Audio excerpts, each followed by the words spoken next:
5 best exercises for biceps, ये question बहुत ज़्यादा आता है हमारे पास। मेरा नाम है चिराग सेठी। आज मेरे साथ हमारे मास्टर ट्रेनर राज आपको हेल्प करने वाले हैं बाइसेप्स के वर्कआउट में। सो वेलकम टू सीएफए की पाठशाला। पहले पढ़ेंगे, जैसे हमारा कंटेंट बोलता है, पहले पढ़ेंगे अबाउट द एनाटॉमी और उसके बाद बात करेंगे एक्सरसाइज की।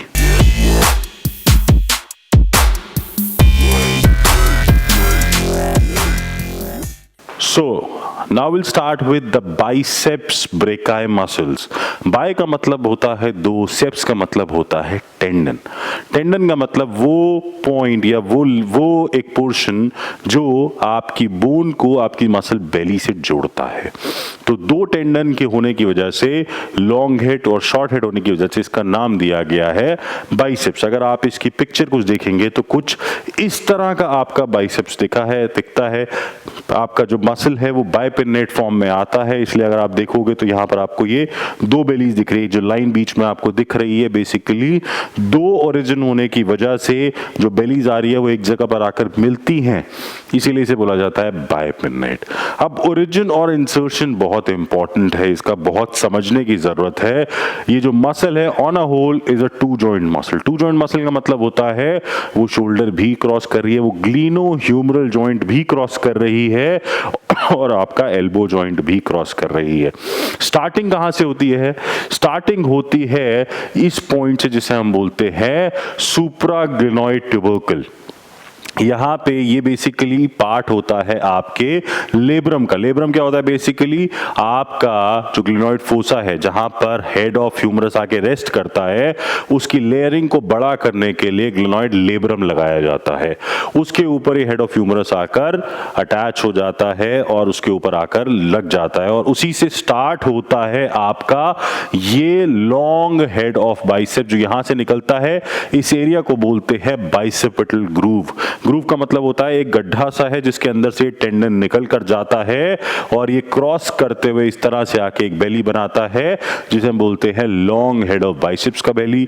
ये जो पोर्शन है इसे बोलते हैं कोराकोइड प्रोसेस। अगर हम इसे यहाँ पे पैल्पेट करना चाहे, जो पेनफुल पॉइंट निकल के आता है जब हम पैल्पेट करते हैं, basically that is the coracoid process. तो ये इसको बोला जाता है शॉर्ट हेड।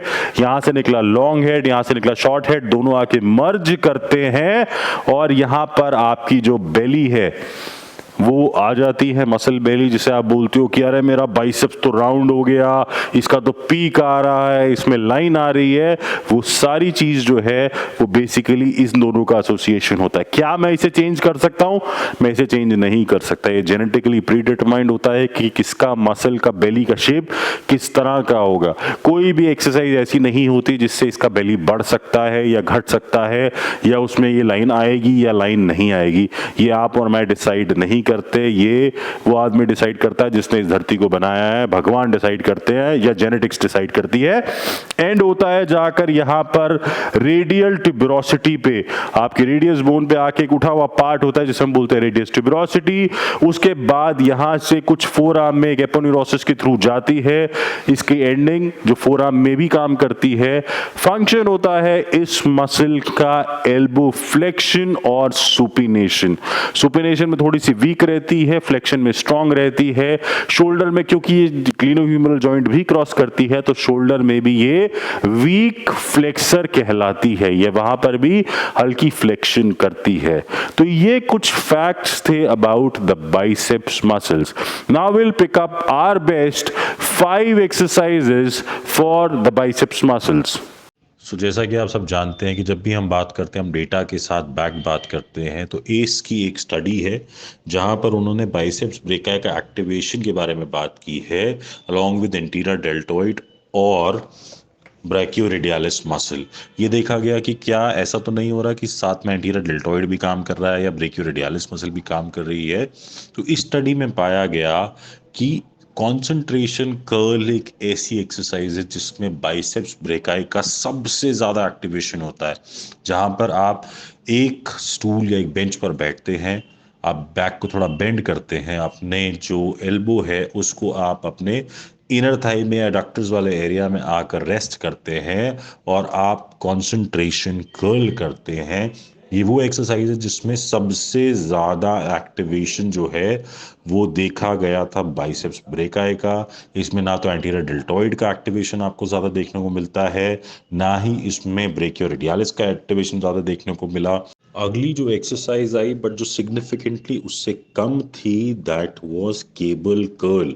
केबल कर्ल की जब हमने बात करी उस सिचुएशन में आपका जो एक्टिवेशन था कंपैरेटिवली कम था, बट बाइसेप्स का एक्टिवेशन ज़्यादा पाया गया। चिन अप और केबल कर्ल ऑलमोस्ट एक लेवल पर है।